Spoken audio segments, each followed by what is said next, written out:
So I'm going to be showing you a little bit about light photo editing today. So the first thing you're going to do, hopefully by now you all know how to open Photoshop. Again, my startup screen will be different than yours, so please bear with me, but you're going to go in that lower left-hand corner. You're going to open that up. Again, yours is different. There'll be a little bar down here.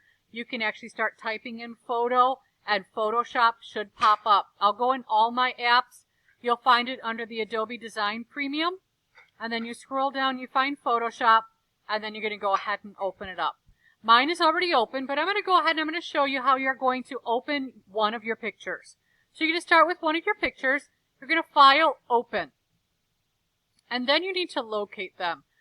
Again, for right now, your pictures are probably located on the desktop. For those of you that do not have this located on the desktop, you need to get them there. If they're on a flash drive, you're going to open them from your flash drive. But again, the intent is later on, within the next week or so, you will all have a flash drive for me to check in that you will be saving your work to. Okay? So my pictures are in my libraries under my pictures. And I'm going to go ahead and I'm just going to go ahead and pick one. Let me scroll down. Let me try to find something that's kind of outdoorsy. Oh, let's see. Not a heck of a lot of pictures here.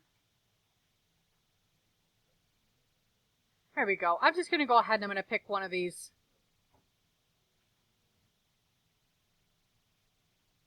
I'm going to go with this one. Okay?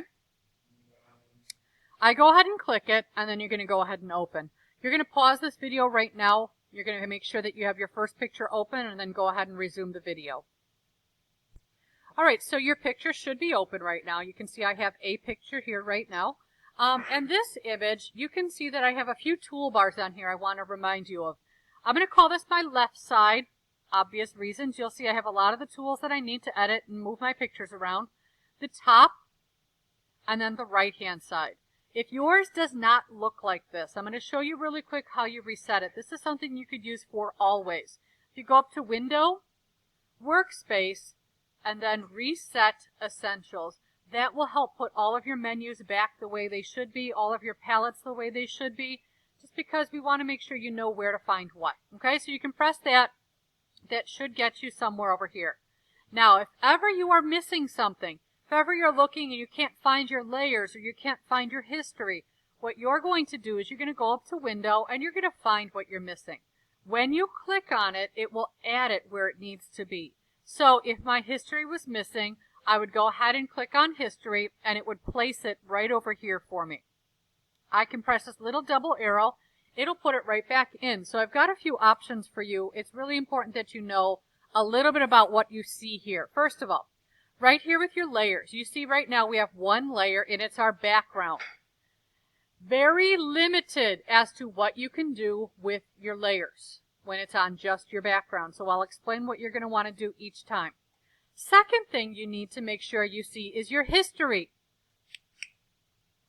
You want to make sure you guys see your history because you need to know what you're doing and how to undo it. Okay? History in here can be changed, and it's very different from what we normally see of history, but we can change our history.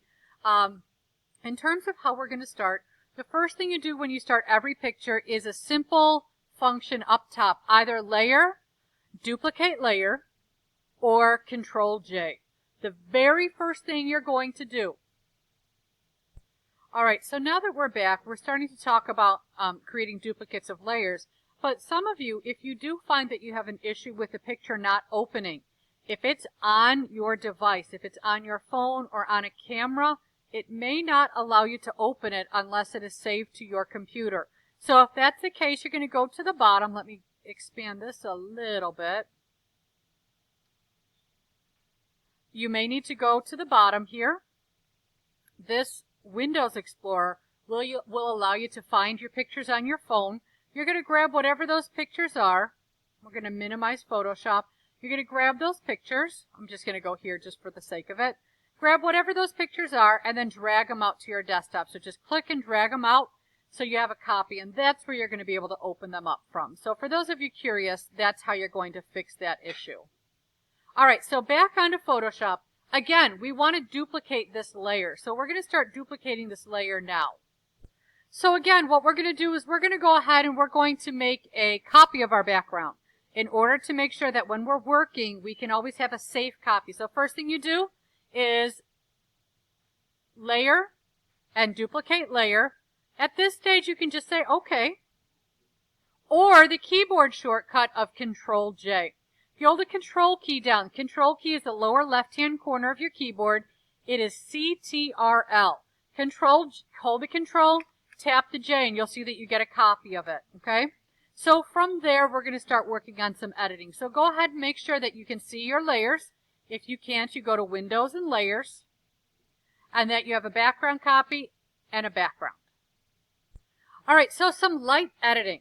Now you want to make sure that you're taking care of this picture. You're making it look like the picture, but on the best day possible. It's like your portrait. You still want it to look like you, but it's you on your best day. It's you after a great relaxing vacation. It's you feeling calm. It's you feeling happy. Same with your pictures. We're not looking to totally change these to brand new images. Okay, so I'm going to show you a little bit about some light editing. First of all, cropping. Left toolbar. 5 tools down, you have a crop tool. And I want you to notice one thing. If you can take a peek up here, anything with a little tiny black triangle in the corner, that says that there are other things that you could possibly use underneath it. So any of those tools, this one does not have it. Yes, yes, yes, yes, yes. Most of all of these will have it. I think pretty much the Move tool is one of the only ones that doesn't. Move tool and then the magnifying glass. You click and hold, and you will see a variety of tools. Now in the crop tool, this is the one tool that we will be using. We'll be using the crop tool.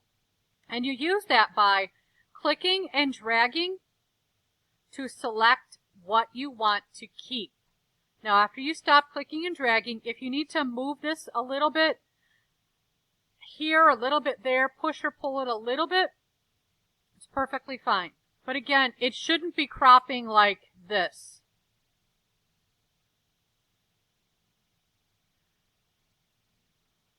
That's called next time you need to frame that picture better. You need to think about it ahead of time. Because if you crop that much, you lose out on a lot of quality when you're trying to get this work done.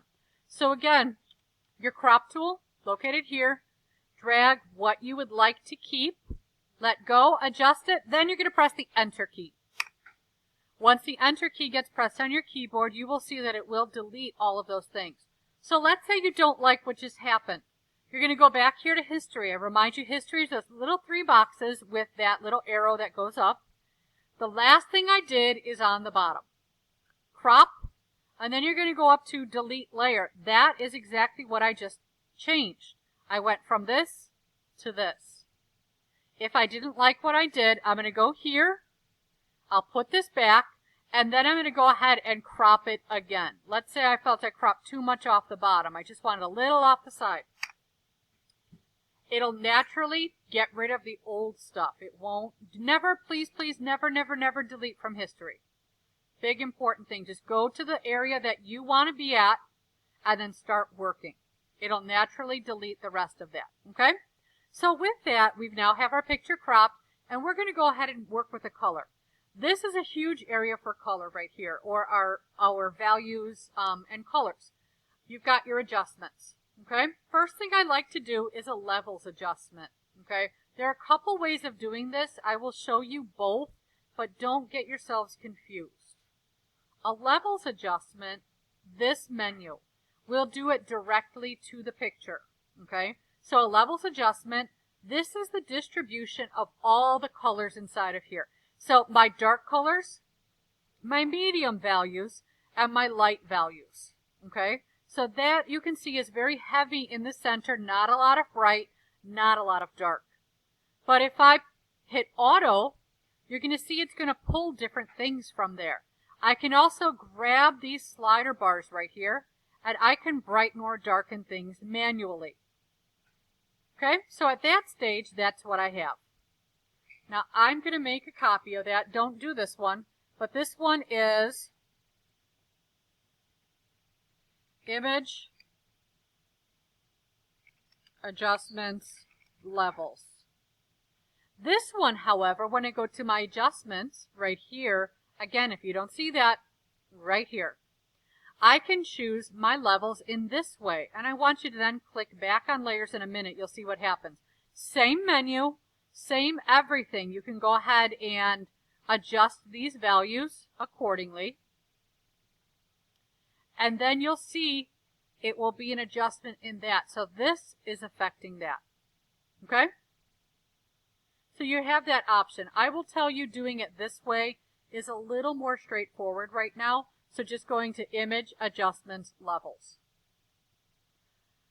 Then we're going to go ahead and look at Image, Adjustments, and Hue Saturation. Now this is really important here because this will allow you to change the hue or the overall color. This is an Image, Adjustments, Hue Saturation. It will let you change the amount of color that goes down here. So, hue. I really want to show you hue because this is where hopefully you'll only move it just a little bit to the right or the left. Otherwise, you will totally change your picture to something probably very unrealistic. If I change it a little bit this way or a little bit this way, the grass is getting a little bluer over here. The grass is getting a little redder or browner in this way. But if I keep going, you'll see that the colors will get really funky.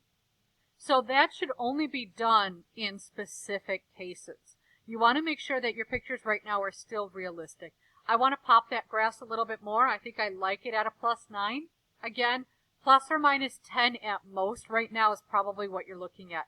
Saturation is really cool because saturation will allow you to put more color into that. So if I remove it, let's say something is too bright, I can put it to the negative and I can give it a very subdued color. Maybe it's a rainy day or it's not a rainy day. I want to make it look like it was kind of dull out. I can reduce the values of color inside of there. In this case, I can enhance them a little bit. I will tell you, if you enhance too much, you get something called noise. It looks unrealistic. I will enhance way too much. And you're going to see that this is very, very noisy. It'll pick out colors in areas that color did not exist. It just blows up any indication of another value there. You'll notice I just zoomed in and zoomed back out. That can be done very easily with either this tool right here, your magnifying glass, or while you're in a menu, you can choose Control plus or Control minus. So hit the Control key, hold it down, tap on the plus, tap on the minus, and you're good to go. So in this case, again, I've oversaturated. I will say if you generally love wearing color and you love bright colors, you are probably going to be more guilty of oversaturating because you love color. Just watch out for that. Okay? You don't want to oversaturate. Again, you want to give it enough. Like this happens to be a +26. I think it actually looks really good. I like it. I think it has a lot of value, but without being too much. I can pop that red too. Okay? So before and after, let me show you what that looks like. Take a look up here. If you want to see what it looked like before versus after, there's this little eyeball right here to the left of that layer. When you turn it off, this was the picture before. And when you turn it back on, this is the picture after. So you can make those changes really nicely. This picture would then be technically done. Again, I cropped it. I adjusted it through my levels first, and then my hue and saturation. If anything else needs to be looked at that stage, like if you're still unhappy with it, there are some other things in here that you could utilize. You can look at your curves. You can look at your brightness and contrast. So for those of you that are a little more advanced in Photoshop, you can possibly look at those. But for right now, those are the basic ways to enhance your image and just make them look really good. This is nothing that should take you 12 years. This is something that you're like, open the picture, quick crop only if needed. Then you're going to work on your levels, your hue saturation. The one thing in hue saturation I didn't talk about is right here. My lightness. I don't think I've ever changed it more than maybe one time there. I do not like working with my lightness in this menu. I really actually prefer to change that lightness and darkness when instead I am in this